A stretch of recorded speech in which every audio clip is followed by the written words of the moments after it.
திட்டம் போட்டு செயல்படுத்தப்படுகிற ஒரு திட்டமாக சூழலை உருவாக்குவதற்காக முடிவெடுப்பது என்று வரும்போது ஆட்சி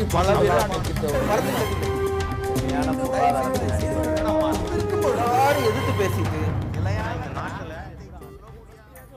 வணக்கம், நேர்பட பேசு நிகழ்ச்சிக்கு உங்களை வரவேற்கிறோம். பாரதிய ஜனதா உடனான கூட்டணி பேச்சுவார்த்தை நிலுவையில் உள்ளது என்று பாட்டாளி மக்கள் கட்சி நிறுவனர் ராமதாஸ் தெரிவித்திருக்கிறார்.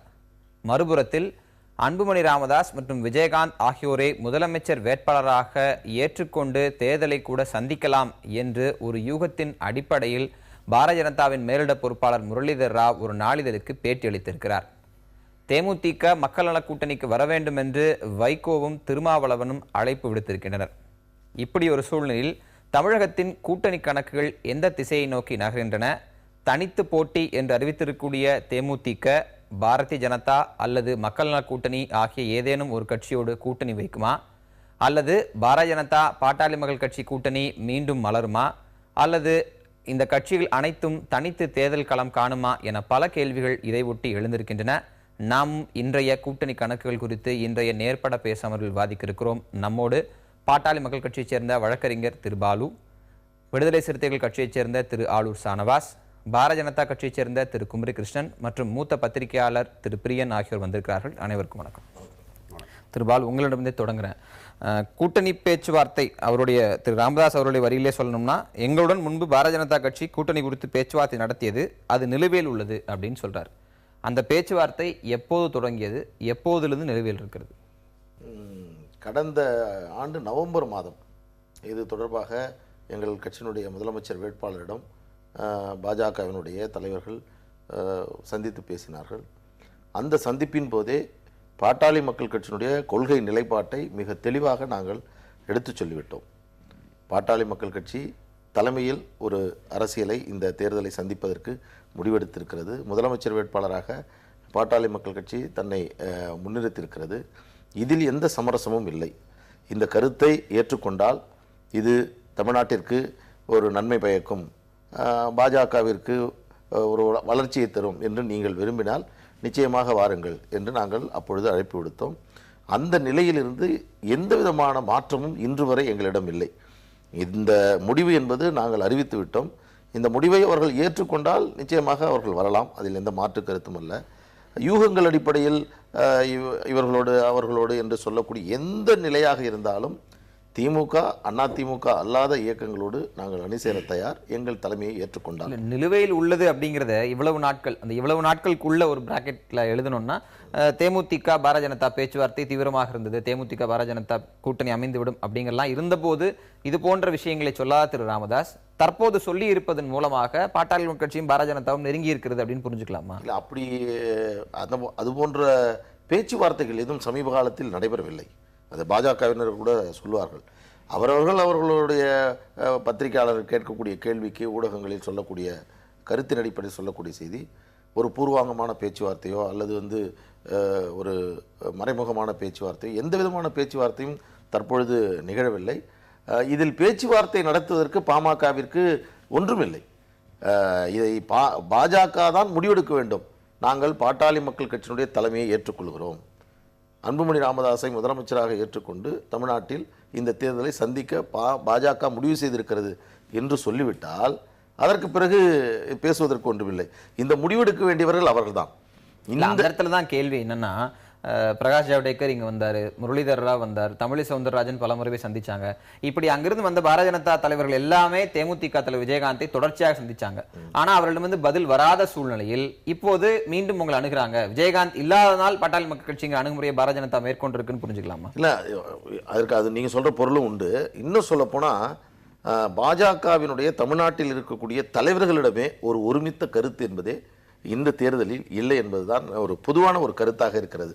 ஒரு தலைவர் திராவிட முன்னேற்ற கழகத்தோடு பேசிக் கொண்டிருக்கிறோம் என்று சொல்கிறார், ஒருவர் அதிமுகவோடு கூட்டணி என்று சொல்கிறார், ஒருவர் விஜயகாந்தோடு கூட்டணி என்று சொல்கிறார், ஒருவர் பாஜக தனியாக தேர்தலை சந்திக்கும் என்று சொல்கிறார்கள். இவர்களுக்குள்ளேயே தமிழ்நாடு அரசியலை இவர்கள் புரிந்து கொண்டு இதுதான் சிறந்த முடிவு, இதுதான் இந்த தேர்தலுக்கு உகந்த முடிவாக இருக்கும் என்ற ஒரு ஒருமித்த கருத்து என்பது பாஜகவிடம் இல்லை.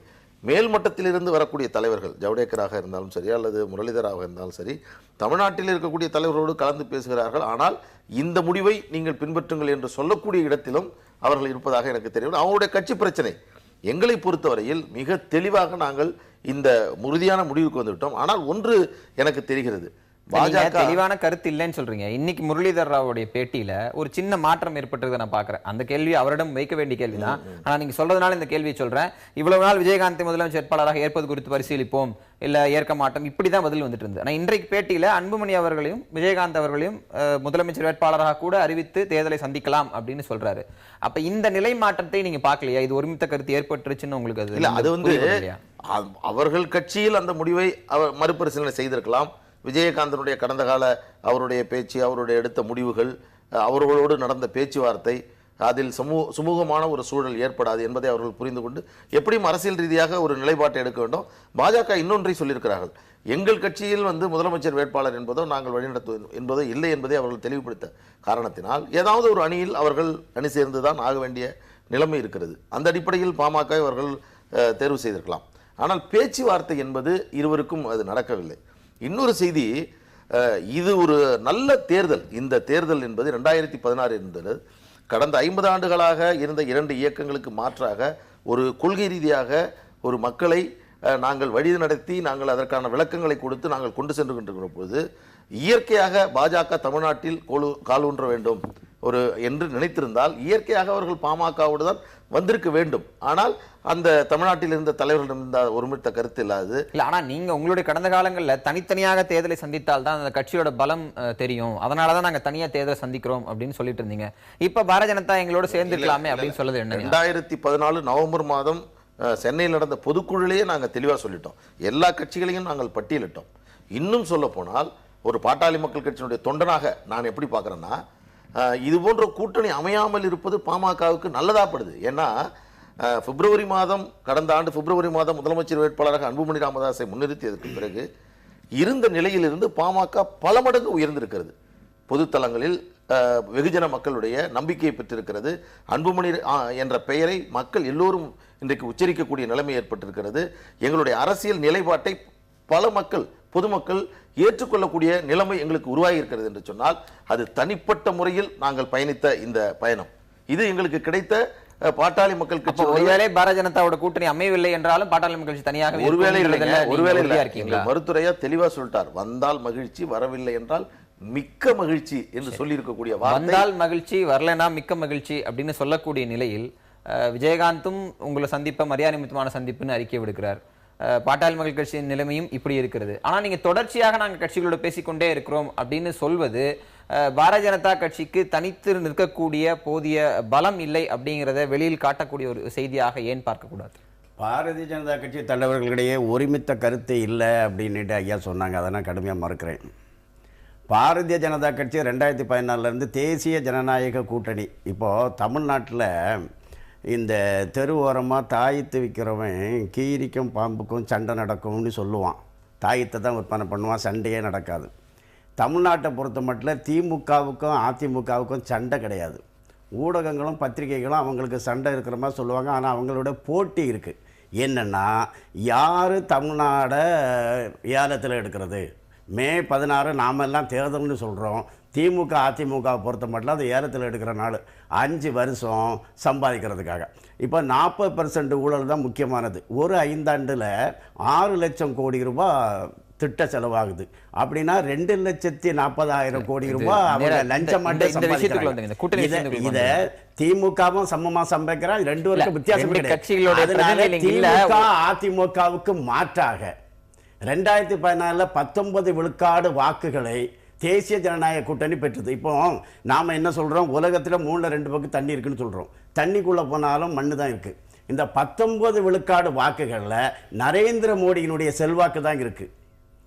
அதனால் அதே நிலையை மீண்டும் இந்த தேர்தலிலும் தொடரணும்னு சொல்லி தான் நாங்கள் எல்லார்கிட்டையும் பேசுகிறோம், பாமக கிட்டையும் பேசுகிறோம், தேமுதிகட்டையும் பேசுகிறோம். அந்த 19% வாக்குங்கிறது மறுமலர்ச்சி திராவிட முன்னேற்ற கழகம், பாட்டாளி மக்கள் கட்சி, இல்ல உள்ளிட்ட எல்லா கட்சிகள் எல்லாரையும் சேர்த்து வாங்கின வாக்கு சேர்த்து வாங்கினாலும் அதுக்கு மைய நாயகன் நரேந்திர மோடி. அப்ப இந்த 2 வருஷத்துல நரேந்திர மோடிங்கிற அந்த மைய நாயகன் மறைஞ்சிட்டாருன்னு எடுத்துக்கலாம். உங்களோட கூட்டணிக்கு வர மைய நாயகன் இன்னும் ஒளி பெற்று இருக்கிறாரு. அப்படின்னா இவங்க உங்க கூட்டணிக்கு வந்திருக்கணும். என்னுடைய கேள்வி, அப்போது நீங்க ஆட்சியில் இல்லாத போதே உங்களால ஒரு கூட்டணி உருவாக்க முடியும் போது, தற்போது 2 ஆண்டுகள் ஆட்சியில் இருந்திருக்கீங்க, இப்ப ஏன் கூட்டணி உருவாக்க முடியல? மோடிங்கிற பிம்பத்தை நோக்கி இந்த கட்சிகள் வரலையா? அது மத்திய அரசுக்கான கூட்டணி, இது மாநில அரசுக்கான கூட்டணி. அப்போதும் நாங்க மாநிலத்தில் ஆட்சியில இல்லை, இப்போதும் ஆட்சியில இல்லை. அதை நம்ம பார்க்கணும். 2வது, அந்த 19 விழுக்காடு வாக்குகள்ல மையப்பொருள் நரேந்திர மோடி தான். அப்ப அந்த நரேந்திர மோடிங்கிற மையப்பொருள் இப்ப வளர்ச்சி அடைந்திருக்கு. இப்ப அந்த 19, 29, 30 கூட வளர்ந்திருக்கு. இவங்க பாமக சொல்றது, தேமுதிக அவங்க கட்சிக்காரங்களுடைய வாக்குகள் இருக்கலாம். ஆனால் அவர்களுடைய கட்சிக்காரர்களுடைய வாக்குகளை மட்டும் அவங்க பெறவில்லை, பொதுவான வாக்குகளை பெற்றார்கள் அல்லவா? அந்த பொதுவான வாக்குகளுக்கான காரணம் நரேந்திர மோடி தான். அந்த பொதுவான வாக்குகளை நாங்க வாங்குறோம், தனித்து போட்டிடுறோம் சொல்லாம ஏன் உங்களோட வர மறுக்கிற கட்சிகளை தொடர்ச்சியாக பேசிட்டு இருக்கோம் இல்லையே, யாரும் வர மறுக்கலையே. நாங்க தனித்து போட்டிடுறோம். 234 தொகுதிக்கும் ஒரு தொகுதிக்கு 10 பேர் 15 பேர் விண்ணப்பம் தந்திருக்காங்க. 3000க்கு மேல விண்ணப்பம் வாங்கியிருக்கோம். நேற்றைக்கு முந்தா நாளை நேர்காணல் நாங்கள் முடிச்சிருக்கோம். நாங்க தனித்து போட்டியிட தயாராக இருக்கோம். எனினும் தமிழ்நாட்டில் திமுகவை அதிமுகவை ஒதுக்கி வைக்க, தோக்கடிக்க, நல்ல சிந்தனை, ஊழலுக்கு எதிரான சிந்தனை இருக்கக்கூடியவர்களை தேசிய ஜனநாயக கூட்டணியை ஏற்கனவே பரிச்சயம் இருக்கிறதுனால, பழக்கம் இருக்கிறதுனால மீண்டும் ஒருங்கிணைக்க அங்கதான் கேள்வி வர்றது. நீங்க நாடாளுமன்ற தேர்தலில் ஒருங்கிணைச்சீங்க அப்படின்னா அங்க ஒரு பிரதமர் வேட்பாளர், அவரை ஏத்துக்கிறோமா இல்லையாங்கிற கேள்விக்கு பதில் சொல்ற கட்சிகள் உங்களோட வர்றாங்க. ஆனா இங்க பல முதலமைச்சர் வேட்பாளர் இருக்காங்க. குறிப்பாக பாட்டாளி மக்கள் கட்சி ஏற்கனவே முதலமைச்சர் வேட்பாளராக திரு அன்புமணியை அறிவித்து விட்டது. தேமுதிகல ஆப்வியஸா அவர் தான் முதலமைச்சர் வேட்பாளராக விஜயகாந்த் இருக்க போகிறார். இவங்க 2 பேரையும் நாங்க முதலமைச்சர் வேட்பாளர் அறிவிச்சு தேர்தலை சந்திப்போம் முரளிதர் ராவ் சொல்றது எப்படி புரிஞ்சுக்கிறது? ஜனநாயகத்தை ஊழலை எடுக்கக்கூடியவங்க எல்லாம், ஜனநாயக அரசு இது, ஜனநாயக நாடு இது, ஜனநாயக தேர்தல் இது. ஜனநாயகத்தில் அவங்கவுங்க தனித்தனியா நான் எதுக்குறேன்னு சொன்னா அது திமுகவுக்கு அதிமுகவுக்கு தானே ஆதாயமா முடியும். அதனால நாங்க என்ன சொல்றோம், ஜனநாயக ரீதியா ஒரு குறைஞ்சபட்ச செயல் திட்டத்துல ஒருங்கிணைத்து செயல்படுவோம். இப்ப நீங்க செயல்படுவோம்னு கூப்பிடுறது பாட்டாளி மக்கள் கட்சியும் தேமுதிகவும் உங்களோட வாங்கன்னு கூப்பிடுறீங்க. அது இயற்கையில் சாத்தியமா? அதாவது ஊழலை எதிர்க்கக்கூடிய எல்லா கட்சியும் நாங்க கூப்பிடுறோம். ஆரம்பத்திலிருந்து நாங்க தான் சொல்றோம். அடுத்தடுத்த இதுல உங்கள்ட்ட பேசுறேன். திரு சானவாஸ், முதலமைச்சர் வேட்பாளர் அப்படிங்கிறது இன்றைக்கு தமிழக அரசியல் தெரிந்தோ தெரியாமலோ முக்கியத்துவம் பெற்றுவிட்டது. அது அறிவிக்கலாமா வேண்டாமா அப்படிங்கிறது அடுத்த கேள்வி. ஆனா முக்கியத்துவம் பெற்றுவிட்டது. இன்றைக்கு மக்கள் நல கூட்டணிக்கு விஜயகாந்த் வந்தால் முதலமைச்சர் வேட்பாளர் குறித்து கூட பரிசீலிப்போம்னு வைகோ சொல்வது என்பது மீண்டும் மக்கள் நல கூட்டணி பலவீனமாக இருக்கிறது, ஒரு பலம் சேர்க்கலாம்ங்கிறதுக்கான ஒரு சமரசமா? மக்கள் நல கூட்டணி பலவீனமாக இல்லை. மக்கள் நல கூட்டணி பலவீனமாக இருந்தால் யாரையோ எதிர்பார்த்து காத்திருந்து எந்த வேலையும் செய்யாமல் அவர் வந்த பிறகு வேலையை தொடங்கலாம் என்று இருந்திருக்க வேண்டும். ஆனால் இன்றைக்கு கள நிலவரம் அப்படி அல்ல. நவம்பர் 2ஆம் தேதி இந்த கூட்டணி அறிவிக்கப்பட்ட நாளிலிருந்து இன்றைய பொழுது வரை 4 கட்ட தேர்தல் பரப்புரையை முடித்து விட்டோம். அடுத்து ஒவ்வொரு பூத் வாரியாக ஒரு குழுவை அமைக்கக்கூடிய அளவுக்கு இந்த கூட்டணி முன்னேறி இருக்கிறது. தொகுதி பங்கீடு பேச்சுவார்த்தை இன்னும் ஒரு நாட்களில் தொடங்க இருக்கிறது. அடுத்தடுத்த கட்டத்திற்கு அந்த கூட்டணி போய்கொண்டிருக்கிறது. இந்த நேரத்தில் தொடக்கத்தில் நாங்கள் வெளியிட்ட அறிவிப்பு தான் இன்றைய வரைக்கும் நீடிக்கிறது. அதில் எந்த மாற்றமும் இல்லை. எங்கள் அணிக்கு விஜயகாந்த் அவர்களும் வாசன் அவர்களும் வரலாம் என்று அழைப்பு விடுத்தோம். அதை விஜயகாந்த் அவர்களும் வரவேற்று ஒரு அறிவிப்பை கொடுத்தார். நேரில் சந்தித்தோம், வாசன் அவர்களை நேரில் சந்தித்தோம். இன்றைய நாள் வரை அது தொடர்ந்து கொண்டிருக்கிறதை தவிர மக்கள் நல கூட்டணி யாரையும் எதிர்பார்த்து காத்திருக்கவும் இல்லை, யாருக்காக எந்த வேலையும் நிறுத்தி வைக்கவும் இல்லை. எதிர்பார்த்து காத்திருக்கவில்லை, களத்துக்கு போயிட்டீங்க, 4 கட்ட பிரச்சாரத்தை முடிச்சிட்டீங்க, எல்லாமே சரி. ஆனா திரு விஜயகாந்திடமிருந்து முதல்ல ஒரு நன்றி வந்தது, எங்கள் அழைப்புக்கு நன்றி அப்படின்னு சொன்னாங்க. விஜயகாந்தை முதலமைச்சர் வேட்பாளராக ஏற்கவர்கள், அவர் தலைமை ஏற்பவர்கள் வரலாம் அப்படின்னு சொல்லும்போது நீங்க என்ன நிலைப்பாட்டை எடுக்க போறீங்க? நீங்க ஏற்கனவே ஒரு கூட்டணியை அமைத்து வெற்றிகரமாக உங்கள் வார்த்தைகள் சொல்லணும்னா 4 கட்டத்தை முடிச்சிருக்கும் போது போய் இன்னொரு தலைமையில் இணைவது உங்களுக்கு அரசியல் ரீதியாக சரியான படுதா? நாங்க இணைவதை சொல்லவே இல்லையா? இல்ல, அவர் முதலமைச்சர் வேட்பாளராக வந்தால் பரிசீலிப்போம் சொல்றது அவர் கீழே அது அவர் தனித்து போட்டின்னு அறிவிக்கிறதுக்கு முன்னாடியே நாங்க சொல்லியிருக்கோம். ஏன்னா 4 கட்சிகள் சேர்ந்து ஒரு குறைந்தபட்ச செயல் திட்டத்தை வெளியிட்டு ஒரு அணியா நாங்க பரிணாமம் பெற்றிருக்கோம். இந்த 4 கட்சிகளுக்கும் அந்த முதலமைச்சர் வேட்பாளர் அறிவிப்பதில்லைங்கிறது ஒத்த கருத்து இருக்குது. அப்ப 4 பேரும் சேர்ந்து ஒரு முடிவுக்கு வரும்போது அந்த முடிவில் இன்னை வரை தொடர்றோம். ஆனால் 5வது ஒருவர் வரும்போது அவருடைய கருத்தையும் உள்வாங்கினால்தான் அது அணியாக இருக்க முடியும். அப்ப அவருக்கு இதுல கருத்து உடன்பாடா முரண்பாடா என்பது அவர் வந்தாதானே தெரியும்.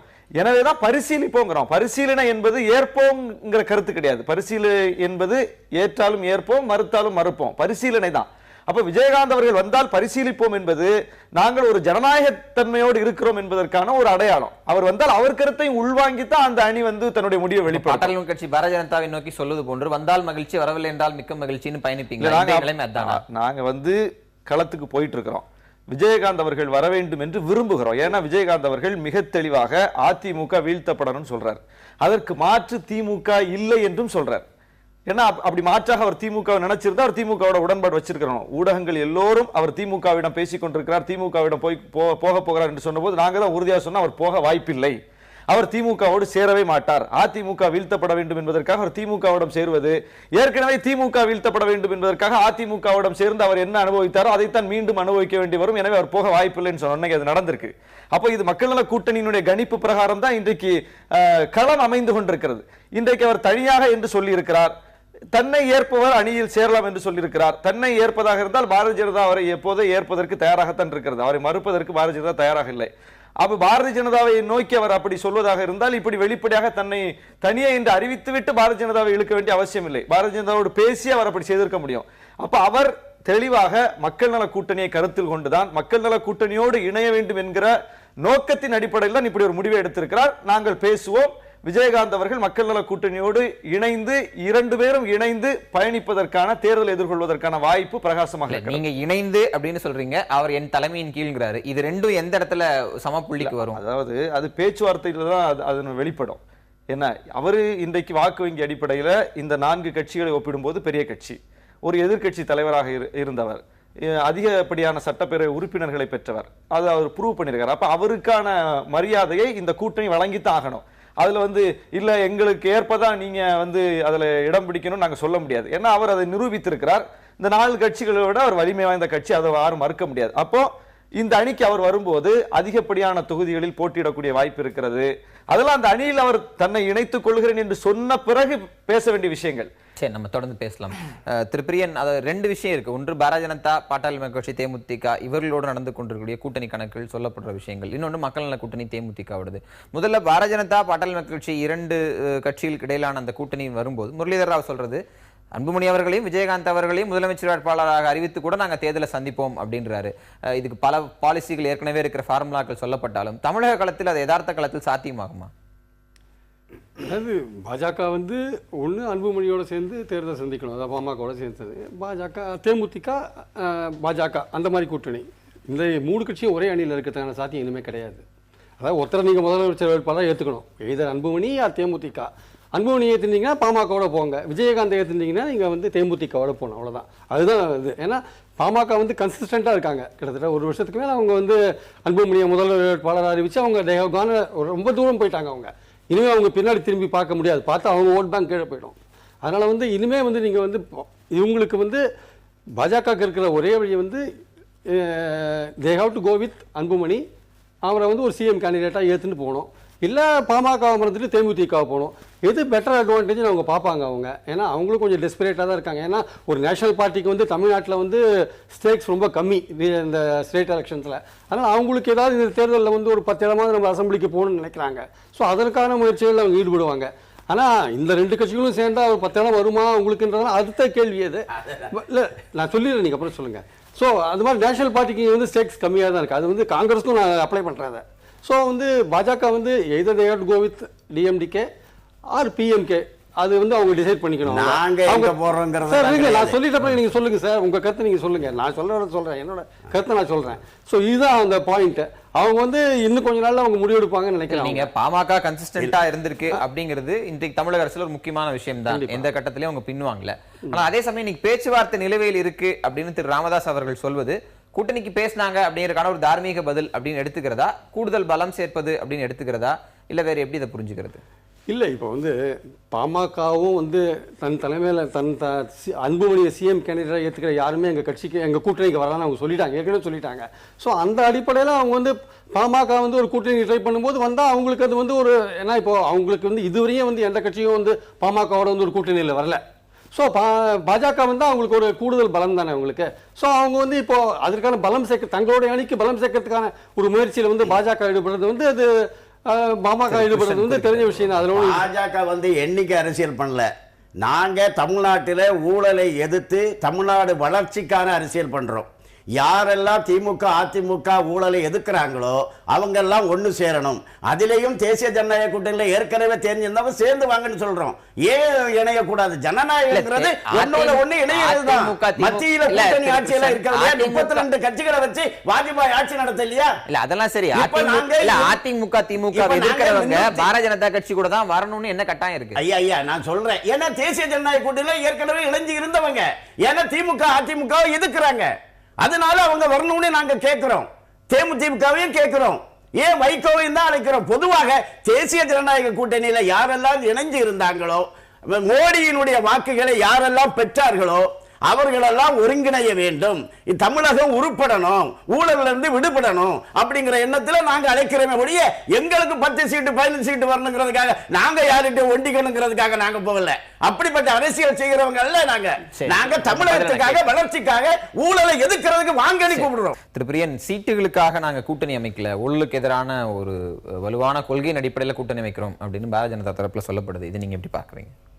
இல்லை, இப்போ இந்த தமிழ்நாட்டில் இருக்கிற பாஜக, பாமக, தேமுதிக, மதிமுக, மக்கள் நல கூட்டணி எல்லாருமே சொல்கிற ஒரே வார்த்தை வந்து அதிமுக திமுக எதிராக நாங்கள் களம் காணுகிறோம் அப்படின்னு சொல்கிறாங்க. ரைட்டு, வெரி குட், நல்ல விஷயம் தான் அது. ஏன்னா அவங்களுக்கு எல்லா விதமான உரிமையும் உண்டு. அதிமுகவும் திமுகவும் ஒழிக்கணும்னு நினைக்கிறதுல அவங்க தமிழக அரசியலையும் அப்புறப்படுத்தணும்னு நினைக்கிறாங்க. ஊழல் குற்றச்சாட்டு சொல்கிறாங்க. ஆனால் இதில் வந்து இவங்களுக்குள்ளேயே எந்த இடத்துலையும் ஒருமித்த கருத்து கிடையாது. இவங்களால் வந்து மொத்தத்தில் வந்து ஒரு கட்சியை தான் ஒழிக்க முடியும் இந்த தேர்தலில்.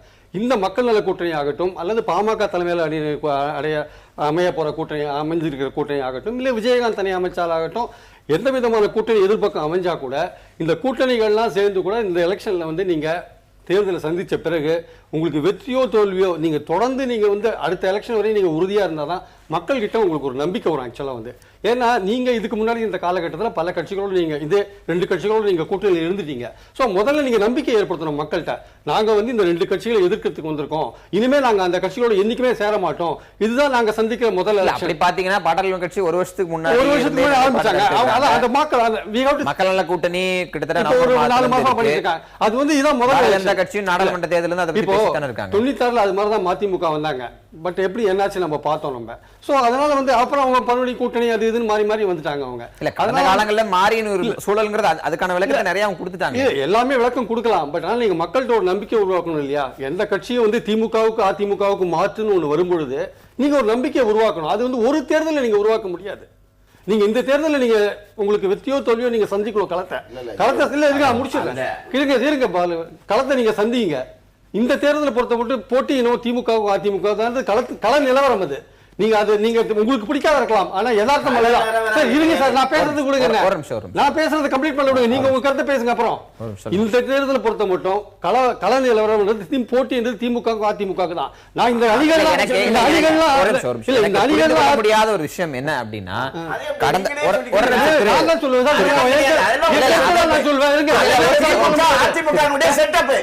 அப்படி பேசாதீங்க.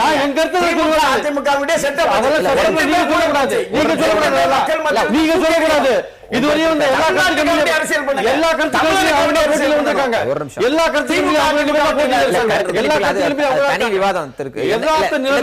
எனக்கு என்ன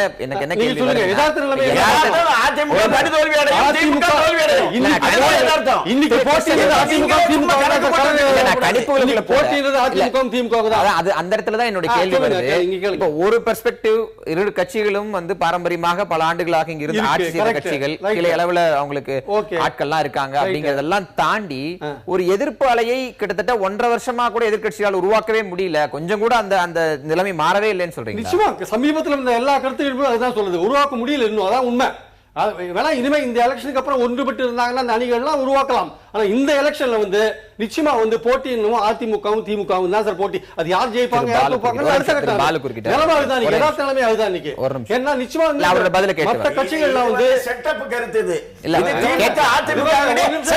அவங்க 2 பேருமே அரசியல் வியாபாரிங்க. அவங்க இப்படி தான் சொல்லுவாங்க. இருங்க, அவங்க இப்படி தான் சொல்லுவாங்க. யார் செட்டப் பண்ணல? அது உண்மை இல்ல. யார் செட்டப் பண்ணல? இல்ல இல்ல நீங்க அது மேல சொல்லுங்க. யார் செட்டப் பண்ணல? 2 பேருக்கு தான் போட்டி சொல்றீங்க? யதார்த்தமா இதுதான் இன்னைக்கு. கிடையாது. இது நாலஞ்சு முறை தேர்தல்ல திமுக, அதிமுக டெபாசிட் இழந்திருக்கா இல்லையா? இருங்க சார். ஏன் இந்த முறை அதிமுக டெபாசிட் இழக்காது? ஒரு நிமிஷம் இல்ல, இருங்க. அதான் அவரும் சொல்றாரு அதிமுக டெபாசிட்ல இருந்தா திமுக ஜெயிக்குது, திமுக தான் கிடையாது. அதிமுக விட எதிர் ஓட்டு தான் திமுக. யாராவது ஒரு 2014 பார்லிமெண்ட் தேர்தல்ல பாஜக அமைச்ச கூட்டணி வலுவான கூட்டணி தான், சந்தேகமே கிடையாது. மோடி இலை வேற இருந்தது. ஆனால் என்ன தெரியுமா, நாம 37 தொகுதியில் இந்த இவங்க போட்டி போட்ட தொகுதியில 29 தொகுதியில இவங்க வந்து திமுக அடுத்தது தான் இருக்காங்க. இவங்க 2014 பார்லிமெண்ட் தேர்தலில் இன்னும் சில இடத்துல பார்த்தீங்கன்னா நாகப்பட்டினம் மாதிரி தொகுதிகளில் பார்த்தீங்கன்னா திமுக 3,43,000 ஓட்டு, பாமக 43,000 ஓட்டு வாங்கியிருக்கு. அதே கள்ளக்குறிச்சி போன்ற இடங்கள்ல பார்த்தீங்கன்னா தேமுதிகவோட 3 மடங்கு அதிகமாக வந்து திமுக ஒரு இடம் கூட பெறல. ஆனால் 37 இடங்கள்ல 29 இடங்கள்ல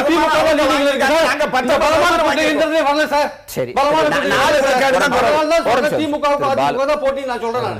உங்களுடைய பிரியன் அவர்கள் 2 கருத்தை முன்வைச்சார். அதை நான் வந்து மறுக்கணும். ஒன்று, இந்த தேர்தலில் வாய்ப்பு இல்லை, அடுத்த தேர்தலில் வேணா பார்க்கலாம், அது வரைக்கும் அவங்கெல்லாம் வெயிட் பண்ணணும். திமுக அண்ணா திமுகவுக்கு நான் மாற்று என்று சொல்லக்கூடியவர்கள் என்று ஒரு கருத்தை முன்வைக்கிறார். அது ரொம்ப தவறானது. இதற்கு 5 ஆண்டுகள்லாம் காத்திருக்க வேண்டிய அவசியம் இல்லை. மக்கள் 2 இயக்கத்தையும் புறக்கணிக்க வேண்டும் என்று முடிவெடுத்து விட்டார்கள். ஒரு நிமிடம் போரும். மக்கள் முடிவெடுத்து விட்டால் ஒட்டுமொத்தமாக திமுகவையும் அண்ணா திமுகவையும் மாற்றுவதற்கான சூழல். இது ஒரு நீங்க மறுக்கும் போது எனக்கு வர கேள்வி, இப்ப திமுகவையும் அதிமுகவையும் மறுக்கக்கூடிய மக்கள் அடுத்து ஒரு மாற்று அப்படின்னு போகும்போது இங்க பல மாற்றுகள் இருக்கு, பல மாற்றுகள் இருக்கு அப்படிங்கறது இவர்களுக்கான அவர் பதில்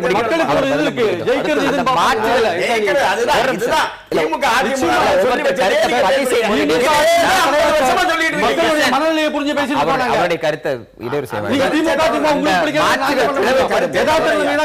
மாற்றுகள் பிளவுபடும் போது சிந்தனைக்கான இது வலு குறையுது.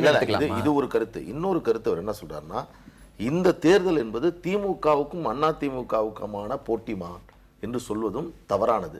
ஏனென்றால் கடந்த காலங்களில் திமுகவும் அண்ணா திமுகவுக்கும் ஆட்சிக்கு எப்படி வந்தார்கள் என்பதை பிரியன் அவர்கள் மிக நன்கா உணர்ந்தவர். இந்த கட்சியை ஆட்சிக்கு வர வேண்டும் என்று மக்கள் வாக்களித்ததே இல்லை. ஒரு கட்சி வரக்கூடாது, இந்த கட்சி வரக்கூடாது என்பதற்காக வேறு வழி இல்லாமல் வாக்களித்தார்கள். அதுவும் எப்படி என்றால், ஒவ்வொரு முறையும் பிரியன் அவர்கள் தயவு செய்து கடந்த காலங்களிலும் ஒவ்வொரு தேர்தலிலும் நடந்த நிகழ்வுகளை யோசித்து பார்க்கணும். ஜெயலலிதா அவர்கள் ஒவ்வொரு கட்சி தலைவராக படையெடுத்தார். கலைஞர் அவர்கள் ஒவ்வொரு கட்சியும் அழைத்து பேசி அதை அந்த கூட்டணியை உருவாக்கி அந்த எண்ணிக்கை என்று சொல்லக்கூடிய சதவீதம் என்று சொல்லக்கூடிய அந்த இடத்திற்கு உயர்ந்தார்கள். இந்த 2 இயக்கங்களும் தன்னிடம் உள்ள பலத்தால் ஒருபோதும் இவர்கள் வெற்றி பெற்றதே இல்லை. பிரியன் அவர்கள் தயவு செய்து இப்போ இந்த தேர்தல் திராவிட முன்னேற்ற கழகமும் அதிமுகவுக்குமானது இருக்கிறார். இன்றைக்கு விஜயகாந்த் திமுகவில் சேரவில்லை. இன்றைக்கு உள்ள சூழ்நிலையில் திராவிட முன்னேற்ற கழகம் ஆட்சி அமைத்து விடுமா? அதற்கான பலம் இருக்கிறதா? சதவீதத்தில் சொல்லுங்க. சதவீதத்தில் திராவிட முன்னேற்ற கழகத்திற்கு இன்றைக்கு ஆட்சி அமைக்கக்கூடிய பலம் இருக்கிறதா? ஆனால் பாட்டாளி மக்கள் கட்சி சதவீதத்தில் கூடுதலான அடுத்த தயவு செய்து நான் வந்து எலிமினேஷன் தான் நான் சொல்றேன். செலக்ஷன் பாருங்க, நான் மீண்டும் சொல்றேன். எலிமினேஷன் ப்ராசஸ்ல நீங்க ஃபர்ஸ்ட் எடுத்துட்டீங்கன்னா திமுக அந்த வாய்ப்பை நழுவ விட்டுடுச்சு. அண்ணா திமுக ஒரு கொள்கை மக்கள் விரோத அரசியல் செய்ததின் காரணமாக வெகுஜன மக்கள் இன்றைக்கு ஒரு விதமான அழுத்தத்தில் வெளியே சொல்லாமல் இருந்து கொண்டிருக்கிறார்கள். அது நிச்சயமாக தேர்தலில் வெளிப்படும். நீங்க வெற்றி யார் பெற மக்கள் நல கூட்டணியா பாமக என்பதை அடுத்து வச்சுப்போம், பிறகு வச்சுப்போம். சீமானா யார் வேணாலும் வச்சுப்போம். 2 இயக்கங்கள் வர முடியுமா என்று யோசிங்க. அங்கதான் கேள்வியே திருபாலு. 2 இயக்கங்கள் வர முடியலன்னா யார் வருவான்னு ஒரே ஒரு செய்தி மட்டும் சொல்லிடுறேன். இந்த 2 இயக்கங்களுக்கு எதிரான ஒரு கொள்கை ரீதியான ஒரு கட்சியாக இன்றைக்கு தமிழ்நாட்டில் இருக்கக்கூடிய ஒரே கட்சி பாமக தான்.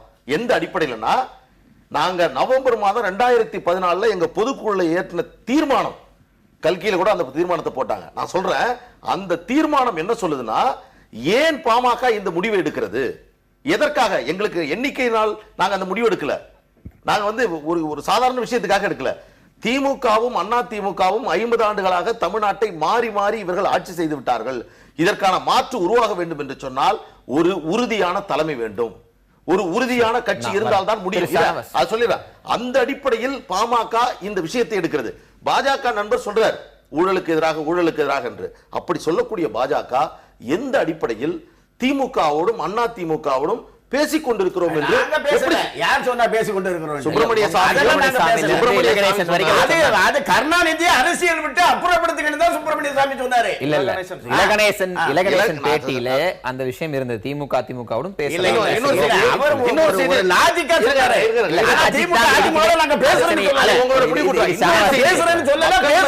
மக்கள் நல கூட்டணி கூட லாஜிக்கே இல்லாத விஷயத்துக்குள்ள எப்படி லாஜிக்? இல்ல அவர் சொல்லவே இல்லை. அவர்கள் பயணித்துக் கொண்டு சொல்லக்கூடிய தகவல்கள் இருந்து கொண்டிருக்கக்கூடிய இந்த வேளையில் தேமுதிகவோடு என்று அவர்கள் நெருங்குகிற இந்த சூழலில் அவர்கள் திமுகவோடு கூட்டணி வார்த்தையை பேசிவிட்டு பழம் நழுவி அங்க பால்ல உழாதனால் வெளியே வந்தவர் எப்படி திமுகவுக்கும் அண்ணா திமுக தேசிய ஜனநாயக கூட்டணியை தான் வலுப்படுத்துவது தான் நாங்க சொல்லிட்டு இல்ல. அவர் தேமுதிக பத்தி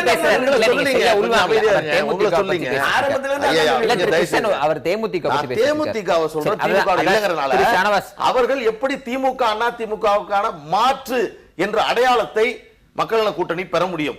அந்த அடிப்படையில் தான் பாமக தனித்துவத்தோடு இருக்குது. இத காரணங்களை முன்வைத்து நாங்கள் தான் மாற்று அப்படிங்கிறாரு. மக்கள் நல கூட்டணி தான் மாற்றுங்கிறீங்க. இதில் யார் மாற்று? அதாவது தோழர் சொன்னது போல 50 ஆண்டுகளாக திமுக அதிமுக ஆட்சி செஞ்சுட்டு வராங்க, மாற்றுக்கிறது இல்லை. வாக்கு வங்கி அடிப்படையில் திமுக அதிமுக வலிமையாக இருக்கிறார்கள், அதிலையும் மாற்றுக்கிறது இல்லை.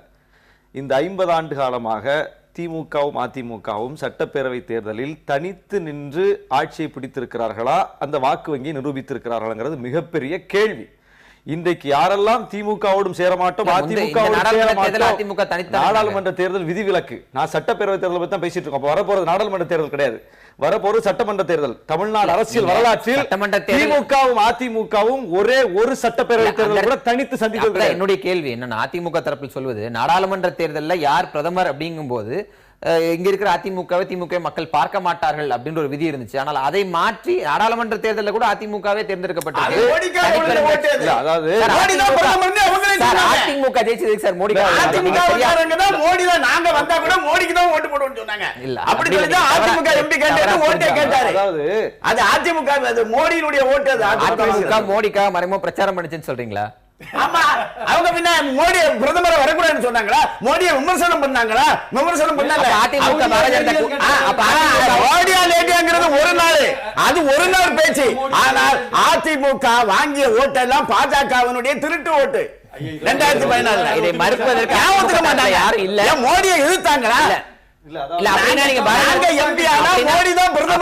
சட்டமன்ற தேர்தல் நீங்க பாரதிய ஜனதாவோட கூட்டணி வச்சிருப்பாங்களா? நாடாளுமன்ற தேர்தல்ல நாங்க எம்பி ஆனாலும் மோடி தான் பிரதமர் அப்படி சொல்லி தான் ஓட்டு வாங்குறாங்க.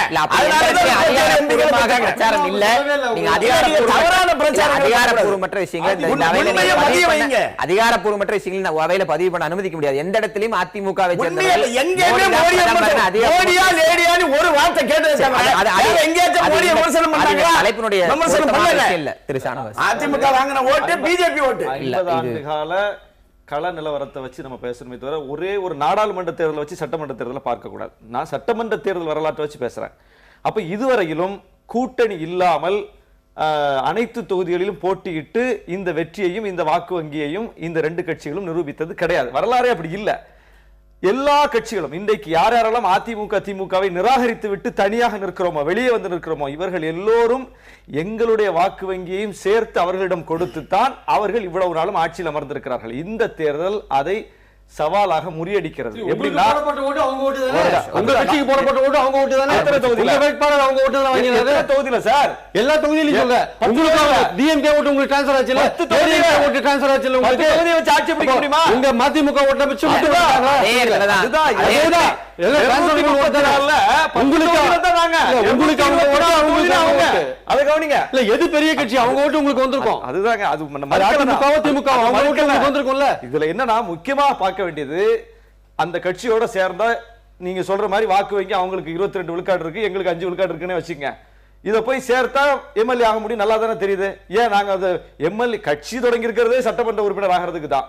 ஆனா அந்த வாய்ப்பு வேணான்னு நாங்க மறுத்துட்டு வர்றோம்னா அது ஏன்னா இவ்வளவு நாள் ஏன் மறுக்கல அப்படின்னா, மதிமுக 96ல வந்துச்சு, விஜயகாந்த் 2006ல வந்தாலும் அப்போதெல்லாம் கட்சிகள் வந்தது, மக்களிடம் அந்த மனநிலை இல்லை. திமுக வேண்டாம் அதிமுக வேண்டாம்ங்கிற மனநிலை மக்கள்கிட்ட வரல. இந்த முறை மக்களிடம் வந்திருக்கிறது 1.5 கோடி 1 கோடிக்கு மேற்பட்ட புதிய வாக்காளர்கள், 18 வயது நிரம்பிய இளைஞர்கள். அவங்களுக்கு அதிமுக பிடிக்காது, திமுக பிடிக்காது. இதுதான் இன்னைக்கு கள நிலவரம். அந்த கள நிலவரத்தை நீங்க எந்த மீட்டர் வச்சு நாங்க என்ன சொல்ல வரோம்னா, அந்த கள நிலவரத்தில் இருந்து நாங்கள் இந்த முடிவுக்கு வர்றோம். இந்த துணிச்சலுக்கு எங்களுக்கு எப்படி வருது அப்படின்னா, இந்த 2 கட்சிகளை நிராகரிக்கிற துணிச்சல் வாக்காளர்கள் தந்திருக்கிறது, மக்களிடம் ஏற்பட்டிருக்கிற மனநிலை மாற்றம் எங்களுக்கு தந்திருக்கிறது.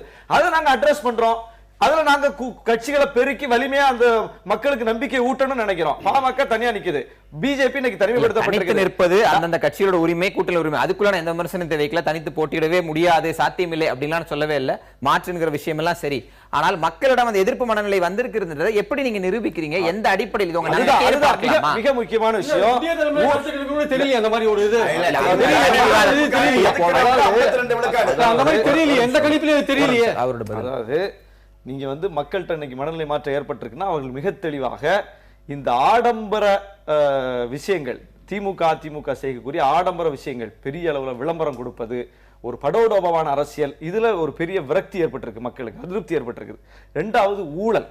இது மிக முக்கியமான குற்றச்சாட்டாக மாறி இருக்கிறது. அப்ப இதை நாங்கள் மாற்றுவோம் என்று சொல்லக்கூடிய கட்சிகள் மீதும் நீதிமன்ற படியேறக்கூடிய அளவுக்கு தான் அவர்களுடைய நிலைமை இருக்குது. அப்ப இதுல நீதிமன்ற படியேறாத, ஊழலுக்காக நீதிமன்ற படியேறாத அணியாக இன்றைக்கு மக்கள் நல கூட்டணி தான் இருக்குது. ஆடம்பரம் செய்து பேப்பர்ல பக்கம் பக்கமா விளம்பரம் கொடுத்து மக்களை சந்திக்காத அணியாக மக்கள் நல கூட்டணி தான் இருக்குது. எளிய முறையில மக்களை நேரடியா போய் சந்திக்கக்கூடிய அணியாக மக்கள் நல கூட்டணி தான் இருக்குது. அப்ப மாற்றுன்னா இவங்க செய்யாததை நாங்க செய்யறோம், அவர்கள் செய்யக்கூடியதை நாங்க செய்யறது இல்ல, உண்மையிலே ஒரு எளிய முறையில உங்களை சந்திக்க வர்றோம், நீங்கள் எதை விரும்புகிறீர்கள் அதை நாங்க தர்றோம் என்று சொல்லி மக்களை சந்திக்கிறோம். அப்ப மாற்றது தானே பாலு. அதாவது கடந்த காலங்கள் அதிமுக திமுக ஜெயித்ததுக்கு காரணம் அவர்களோடு கூட்டில் இருந்த கட்சிகளோட வாக்குகள் அப்படின்னு சொன்னீங்க. ஆனா இந்த நாடாளுமன்ற தேர்தலில் நீங்கள் வெற்றி பெற்றதுக்கு காரணம் மோடி என்கிற பிம்பத்திற்காக கிடைத்த வாக்குகள் அப்படின்னு பாரதிய ஜனதா தரப்பில் சொல்லுது. அப்ப பாமகவுக்கு என்று இருக்கிற வாக்குகள் என்ன? அதாவது நான் சொல்ல போனா, நாடாளுமன்ற தேர்தலையும் சட்டமன்ற தேர்தலையும் நீங்க கடந்த கால வரலாற்றை பார்த்தீங்கன்னா ஒப்பிட்டே பேசக்கூடாது. அது பொருத்தமான ஒரு மதிப்பீடே கிடையாது. நாடாளுமன்ற தேர்தலில் ஒரு முறையும் திமுக ஆட்சியில் இருக்கிறப்ப அப்படியே 40 அடிப்பாங்க, அதிமுக ஆட்சியில் வரும்போது செய்வார்கள். இது நிறைய 37 இடங்கள் வந்ததுன்னா அதுக்கு பல காரணங்கள், பல காரணிகள் இருக்கிறது. ஆனால் பாட்டாளி மக்கள் கட்சி 91க்கு பிறகு இப்பொழுதுதான் முதன்முறையாக நாங்கள் தனித்து என்ற நிலையில் நாங்கள் வந்திருக்கோம். எங்களுடைய சதவீதத்தை கூட குறைத்து எல்லோரும் சொல்லுகிறாங்க. அது காரணம் என்னன்னு கேட்டால், மற்ற கட்சிகள் திமுக அதிமுக இல்லாத கட்சிகளுடைய சதவீதத்தை குறைத்து சொல்றது, கொடுக்கிற எண்ணிக்கையே குறைவானது. அதில் வாங்கக்கூடிய வாக்கை அடிப்படையாக வைத்து பார்க்கின்ற பொழுது அதிகமான எண்ணிக்கையில் நிற்கக்கூடிய கட்சிக்கு அதிகமான சதவீதம் கிடைக்கும். இன்னைக்கு அவர்களுக்கு கிடைக்கக்கூடிய சதவீதத்தில் எங்களுடைய பங்கு இருக்கிறது. அதே போன்று எங்களுக்கு மற்ற தொகுதிகள் எங்களுக்கு கிடைக்கப்படாத காரணத்தினால் அந்த சதவீதம் குறையுது. இது நாடாளுமன்ற தேர்தலுடைய நிலைப்பாடு. அதை தாண்டி கடந்த நாடாளுமன்ற தேர்தலில் இதுவரையில் தமிழ்நாட்டில் நடக்காத அதிசயம் நடந்தது. என்னன்னா, திமுக அதிமுகவோட ஆதரவு இல்லாமல் ஒரு நாடாளுமன்ற உறுப்பினர் கூட கடந்த 40 ஆண்டுகளாக வெற்றி பெற்றதில்லை. ஆனால் பாஜகவும் பாட்டாளி மக்கள் கட்சியும் இருவருடைய ஆதரவு இல்லாமல் வெற்றி பெற்றது. பல இடங்களில் பாமக 2வது வந்தது. 14 தொகுதியில் பாமக 2வது சட்டமன்ற தொகுதியில், திமுக 3வது, 4 தொகுதியில் நாங்கள் முதலிடம். இப்படியெல்லாம் நீங்கள் கணக்கெடுத்து பார்த்தீங்கன்னா அது நாடாளுமன்றத்தை அதை நாங்கள் மதிப்பிடவே விரும்பவில்லை. ஆனால் இன்றைக்கு இருக்கக்கூடிய தமிழ்நாட்டில் அடுத்து யார் ஆட்சி, அந்த இடத்தை யாருக்கு வழங்க வேண்டும் மாற்று நீங்க சொல்லும் போதுதான் திரு சானவாஸ் சில விஷயங்களை குறிப்பிட்டார். அவர் மறைமுகமாக சொன்னார், நான் நேரடியாக கேட்கிறேன்.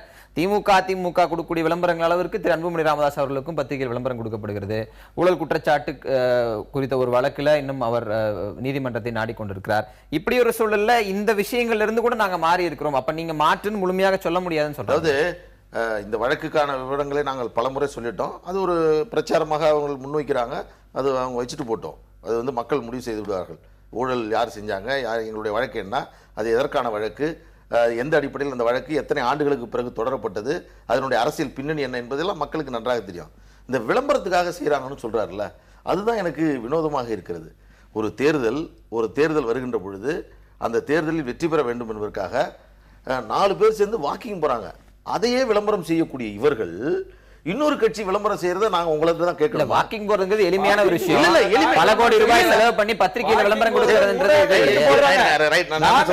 ஒரு பக்கம் போட்டோ போட்டு அது ஒண்ணு தப்பு இல்ல. என்ன சொல்றேன், ஊடகங்கள செய்தி இல்ல. அடுத்து சொல்றேன், இன்றைக்கு திருநெல்வேலியில ஒரு பூ விற்கக்கூடிய ஒரு அம்மாவோட அந்த அம்மா அருகிலேயே பக்கத்திலே உட்கார்ந்து அந்த பெண்மணிகிட்ட 10 நிமிடம் பேசுறாரு முதலமைச்சர் வேட்பாளர் அன்புமணி ராமதாஸ் அவர்கள். இது எளிமை இல்லையா? இது மக்கள் இல்ல. அதுதான் கேள்வி என்னன்னா, எளிமையே இல்லை அப்படின்னு இல்ல. திமுகவிலிருந்து திரு மு.க. ஸ்டாலினுடைய நமக்கு நாமை பயணங்களை பக்கம் பக்கமா விளம்பரம் கொடுத்தாங்க. இந்த பணம் எல்லாம் எங்கிருந்து வந்தது அப்படின்னு கேள்வி கூடிய பாட்டாளி மக்கள் கட்சி சில வாரங்களுக்கு பிறகு அதே போன்று அனைத்து நாளிதழ்களையும் முழுப்பக்க விளம்பரம் கொடுக்குறாங்க. பல இடங்கள்ல பெரிய பிரம்மாண்டமான கூட்டங்கள் கூட்ட அரங்கங்கள்லாம் ஏற்பாடு செய்யப்பட்டிருக்கிறது. ரொம்ப ஹைடெக்கா விஷயங்கள்லாம் நடக்கும்போது அது எளிமைக்கு அப்பாற்பட்டு போகுது. அரசியல மேலும் மேலும் காஸ்ட்லியரா மாத்துறீங்க அப்படிங்கிற விமர்சனம். அதாவது பணத்தை நம்பி பாட்டாளி மக்கள் கட்சி இந்த தேர்தலில் நிற்கவில்லை. அந்த போன்ற பணமும் எங்களிடம் இல்லை. நாங்கள் முடிவெடுத்திருக்கிறது என்னன்னா, திமுக அண்ணா திமுகவுக்கான மாற்று என்ற கொள்கை ரீதியான விஷயத்தை முன்வைக்கிறோம். அதற்கு ஒரு சிறந்த முதலமைச்சர் வேட்பாளர் என்பதை அன்புமணி ராமதாஸ் என்பதை இன்றைக்கு ஒட்டுமொத்த மக்களும் பேசுறாங்க. எல்லோருடைய வாயிலும் ஒரு 4 பேர் சேர்ந்து அரை மணி நேரம் பேசினா நிச்சயம் 5 நிமிஷம் அன்புமணியை பற்றி பேசுறாங்க. அவர்கள் என்ன பேசுறாங்கன்னு தெரியாது. அப்படிப்பட்ட ஒரு விவாதிக்கக்கூடிய மக்களால் இன்றைக்கு பேசக்கூடிய ஒரு நபராக மாத்திருக்கிறேன்னு சொன்னா இது திமுகவுக்கு மாற்றுங்கிற கன்சிஸ்டன்சியை நீங்க தொடர்ச்சியாக வச்சுட்டு வர்றீங்க, தொடர் இதை வைத்துக் கொண்டு வருகிறீர்கள் அப்படின்னா பாரதிய ஜனதா உங்களோடு இணையும் போது அந்த கன்சிஸ்டன்சி உடைப்படாது இல்ல. அதுல நிபந்தனையோடு இருக்கக்கூடிய இயக்கம் நாங்க மட்டும்தான். இன்னைக்கு தமிழ்நாட்டுல நிபந்தனை இது இருந்தா வாங்க, இல்லைன்னா வேண்டாம். இன்னைக்கு அது போன்ற இயக்கங்கள் ஒருத்தர் கூட கிடையாது. அண்ணா திமுக சொன்னாங்க நாங்க யாரோடையும் கூட்டணி இல்லை என்று. மழைக்கு பிறகு என்னாச்சு? இன்றைக்கு இருக்கக்கூடிய 12-15 ஜாதி கட்சிகளை வச்சு நாங்க கூட்டணி வச்சிருக்கோம்னு சொல்றாங்க. திமுக 28 அமைப்புகள் லெட்டர்பேட் அமைப்புகளை வச்சு இன்னைக்கு கூட்டணின்னு சொல்றாங்க. இது போன்ற நிலைதான் மற்ற எல்லா கட்சிகளுக்கும் இருக்கிறது. ஆனால் பாட்டாளி மக்கள் கட்சி மட்டும்தான் தனிமை. நாங்க ரொம்ப ரொம்ப ஸ்பெஷலா நாங்க இந்த மாதிரி சொல்றோம், தனித்து நிற்போம், எங்களோட தலைமைங்கிற நிபந்தனை எங்களுக்கு பலம் அப்படின்னு சொல்றாரு. அப்படி ஒரு நிபந்தனை மக்கள் நல கூட்டணி இல்லையா? அந்த நிபந்தனை அவசியமானதுன்னு நினைக்கிறீங்க? இல்ல, நான் அதை அவங்களே விமர்சனம் பண்ணல. எங்களுடைய இந்த முடிவை, இந்த ஒரு தைரியமான முடிவை இல்ல சரியா சொல்றாங்க என்பதை மக்கள் ஏற்றுக்கொண்டிருக்கிறார்கள். அதாவது தோழர் நாங்கள் தனித்து நிற்கிறோம் சொல்றாரு. உண்மை அவங்க தனிமைப்பட்டு நிற்கிறார்கள் என்பதுதான். ஏன்னா அவர்கள் சொன்னது போல எங்கள் தலைமையில் கூட்டணி, இவர்தான் முதலமைச்சர் வேட்பாளர், இவரை ஏற்பவர்கள் எங்களோடு அணி சேரலாம் என்று சொல்லிவிட்டார்கள். அணி சேர வேண்டாம், இவர் நாங்க தனியா நிக்க போறோம், யாரும் வர வேண்டாம் நான் சொல்லல. சானவாஸ் இருந்து நான் இந்த கருத்தை நான் எதிர்பார்க்கல. நீங்க சொன்னீங்களா? இல்ல, தனிமைப்பட்டு நிற்கக்கூடிய இடத்தில் பாமக இருக்கிறதா என்பதை மீண்டும் ஒரு முறை நீங்க பரிசீலனை. அதுக்கு தான் காரணம் சொல்றேன், பரிசீலனை. நீங்க அன்புமணி அவர்கள் முதலமைச்சர் வேட்பாளர், நாங்க தேர்தலை சந்திக்க போறோம், 234 தொகுதியில நிக்க போறோம்னு சொல்லி நிறுத்தி இருந்தா இந்த விமர்சனம் வராது. ஆனா இவரை ஏற்பவர்கள் எங்களோட அணி சேரலாம்னு சேர்த்தே தான் நீங்க அறிவிச்சீங்க. 1 வருடம் ஆகிவிட்டது. இன்ன நாள் வரை உங்களோட எந்த கட்சியும் சேரல. ஆனா நாங்க இவர்கள் விடுதலை சிறுத்தைகளை தனிமைப்படுத்த வேண்டும் என்பதற்காகவே பல ஸ்ட்ராட்டஜியை வகுத்தார்கள். தமிழ்நாட்டு அரசியல்ல எப்படியாவது தனிமைப்பட்டு நிற்கணும்னு நினைச்சாங்க. ஆனா இன்னைக்கு 4 கட்சிகள் இணைந்து களத்திற்கு மேலும் பல கட்சிகள் இணையக்கூடிய வாய்ப்போடு களத்தில் இருக்கிறோம். எந்த சமரசமும் செஞ்சுக்கல, குறைந்தபட்ச செயல் திட்டத்தை அறிவிச்சிருக்கிறோம். இந்த திட்டத்தை ஏற்பவர்கள் எங்களோட அணி சேரலாம்னு சொல்லியிருக்கிறோம். முதலமைச்சர் வேட்பாளரை பற்றி நாங்கள் இந்த 4 கட்சிகளுக்கும் எந்த சிந்தனையும் இல்லை அப்படின்னு சொல்லியிருக்கிறோம். அப்ப நாங்க ஒரு சிறந்த கொள்கையை முன்வைத்து, திட்டத்தை முன்வைத்து இவர்கள்லாம் எங்களோட சேரக்கூடாதுன்னு சொல்லியிருக்கிறோம். திமுக கிடையாது, அதிமுக கிடையாது, பாமக கிடையாது, பாஜக கிடையாது, காங்கிரஸ் கிடையாது. இப்படி மிக தெளிவாக வரையறுத்து விட்டு களத்திற்கு போகிற அணி ஒரே அணி, ஒரு மக்கள் நல கூட்டணி மட்டும்தான். மட்டுமில்ல, நான் ஏற்கனவே சொன்னது போல எந்த ஆடம்பரமும் இல்ல. தொடர் சொன்னாரு செல்ஃபி எடுத்து போட்டு அதை விளம்பரமாக்குறாங்க. செல்ஃபி தலைவர்கள் எடுத்து Facebookல தான் போட்டாங்க. எந்த செலவும் கிடையாது, 10 காசு செலவு கிடையாது. ஊடகங்கள் அதை எடுத்து மக்களிடம் சேர்த்திருக்கிறது. சமூக வலைதளங்களில் மக்கள் நல கூட்டணி செய்கிற ஒவ்வொரு விஷயமும் விவாதத்திற்குள்ளாகிறது. அதுதான் வெற்றி. மக்கள் எங்கள் அணியை கொண்டு சென்று விடுதலை சிறுத்தை நம்பகத்தன்மையோடு மக்கள் நல கூட்டணியில் இருக்கட்டும். இன்னும் அந்த கருத்து, அந்த செய்திகள் வந்த வண்ணமே இருக்குது. நம்பகத்தன்மையோடு இருக்கிறோம்னு சொல்றாரு. ஆனா தலித்தை முதலமைச்சர் ஆக்கணும் அப்படின்னு கருத்து வந்த போது ஏற்றுக்கொள்ளாத மக்கள் நல கூட்டணி என்று சொன்னவர்கள் முதலமைச்சர் வேட்பாளர் இல்லைன்னு சொன்னவங்க விஜயகாந்த் வந்த போது மட்டும் உடனடியாக பரிசீலனை செய்வோம் என்று சொன்னால் இது தடுமாற்றம். பதில் சொல்லணும். அதாவது தோழர் சொன்னார் விடுதலை சிறுத்தைகள் அதுல உறுதியா இருப்பாங்க. விடுதலை சிறுத்தைகள் யாரோடாவது அணி சேர்ந்தால் கூட அதுல ஒரு இடத்துல அணி சேர்ந்துட்டு இன்னொரு இடத்துல பேசுற பழக்கம் எங்களுக்கு கிடையவே கிடையாது. எந்த காலத்துல நாங்க பேசுனது கிடையாது. இதுலயும் நாங்க அறிவிச்சிட்டு இன்னைக்கு களத்துல தெளிவாக நிற்கிறோம். பாமக ஏற்கனவே நாடாளுமன்ற தேர்தலில் 10 தொகுதிகளுக்கு வேட்பாளர்களை நிறுத்திட்டு பிரச்சாரத்துக்கும் போய் தேர்தல் அறிக்கையெல்லாம் வெளியிட்ட பிறகு கூட பிஜேபி கூட்டணியில் போய் சேர்ந்து அதுல 2 தொகுதியை வாபஸ் வாங்கினாங்க. அவர்கள் மேலதான் சந்தேகம் இன்னும் இருக்குது. எங்களுக்கெல்லாம் அப்படி வரலாறே கிடையாது. சரி, இது உங்களுடைய இறுதி கருத்து. தமிழகத்தில், அதாவது மத்தியில் ஆட்சிக்கு வந்த பிறகு நடைபெறக்கூடிய முதல் சட்டமன்ற தேர்தலின் போது பாரதிய ஜனதா கட்சிக்கு இது மிகவும் முக்கியமான தேர்தல், அந்த இமேஜை காப்பாற்றியே ஆகணுங்கிறது. அந்த தடுமாற்றம் தான் இந்த கூட்டணி பேச்சுவார்த்தைகள் வர மறுக்கிற கட்சிகளோட வாங்கன்னு கூப்பிடுறீங்களா? வர மறுக்கிற கட்சி சொல்லாதுங்க, அவங்க எங்க நண்பர்கள், எங்க கூட இருக்கிறவங்க, கூட இருந்தவங்க. அதனால வர மறுக்கிறவங்க கூட நாங்க பேசுறோம் அப்படி சொல்லாதுங்க. 20 மாத கால பிஜேபி ஆட்சியில ஒரு ஊழல் கிடையாது. நாங்க 1940 கோடியை வெள்ள நிவாரணத்துக்கு கொடுத்து அதை பேங்க்ல தான் போடணும்னு சொல்லி எல்லோருக்கும் கொடுக்கறதுக்கு வச்சிருக்கோம். அதே போல இந்த 3 லட்சம் கோடி ரூபாய் இல்ல தமிழ்நாட்டுக்கு தானே வேணும். 3 லட்சம் கோடி ரூபாய் ஒதுக்கி உத்தரவாதமே இல்லாம முத்ரா லோன் கொடுக்கிறோம் நாங்க. அதனால இன்னைக்கு தமிழ்நாட்டில் நரேந்திர மோடி தான் சூப்பர் ஸ்டார், நரேந்திர மோடி தான் எம்ஜிஆர். நரேந்திர மோடி யாரை கை காட்டுறாரோ அவரு முதலமைச்சர் ஆவார். மக்கள் மனசுல நரேந்திர மோடி இருக்கிறார். அதனால 19 விழுக்காடு 29 30 மக்கள் மனசுல நரேந்திர மோடி இருப்பது சரி. உங்க கூட்டணிக்கு நீங்க நரேந்திர மோடி எங்களுடைய நண்பர்களை நாங்கள் அழைக்கிறோம். பிரியன், உங்க இறுதி கருத்து. இன்றைய கூட்டணி கணக்குகள் என்ன சொல்கின்றன, எப்படி போகின்ற உங்க இறுதி கருத்தை சுருக்கமா முடியும்? அதாவது சார், இப்போ இவங்க எல்லாருமே திமுக அதிமுக எடுத்துதான் ஒரு அணி அமைக்கிறாங்க. ஒவ்வொரு தனித்தனி அணியா அமைச்சிருக்காங்க. ஓகே, அது அவங்களுடைய விருப்பம். அது அவங்க பார்வையில் அது சரின்னு நினைக்கிறாங்க. அதுக்கான முயற்சிகளை ஈடுபட்டிருக்காங்க. அதில் எந்த விதமான தவறும் நம்ம காண முடியாது. ஆனால் நான் ஏற்கனவே சொன்ன மாதிரி அந்த கலை யதார்த்தம்னு ஒன்று இருக்குது ஆக்சுவலாக ஸோ அதன்படி பார்த்தீங்கன்னா இன்னும் களம் திமுக அதிமுக தொடர்பாக தான் அது இருக்கு. அதனால பின்னாடி ஒருவேளை இனிமே இல்ல இன்னும் கூட்டணி இல்ல கூட்டணி இன்னும்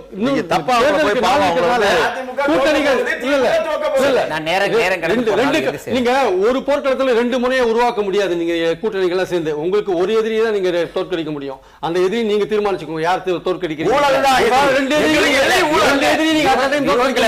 எத்தனை முனைகள் இருந்தாலும் நீங்க தோற்கடிக்க முடியாது சார். நீங்க உங்க எதிரிகளை தீர்மானிச்சுக்கோங்க. அப்ப நீங்க அதை எதிர்த்து களம் காணுங்க. ஆனா இப்ப இருக்கிற பிரச்சனை என்னன்னா நீங்க எத்தனை அணிகள் ஓபன் பண்ணாலுமே அது நிச்சயமா களம் வேற மாதிரி தான் இருக்கு. அடுத்த தேர்தல் மாறலாம். இறுதி கருத்தை எடுத்துக்கிறேன். நிகழ்ச்சி கலந்து கொண்ட அனைவருக்கும் நன்றி. மீண்டும் ஒரு நேர்பட பேசாமல் சந்திக்கலாம்.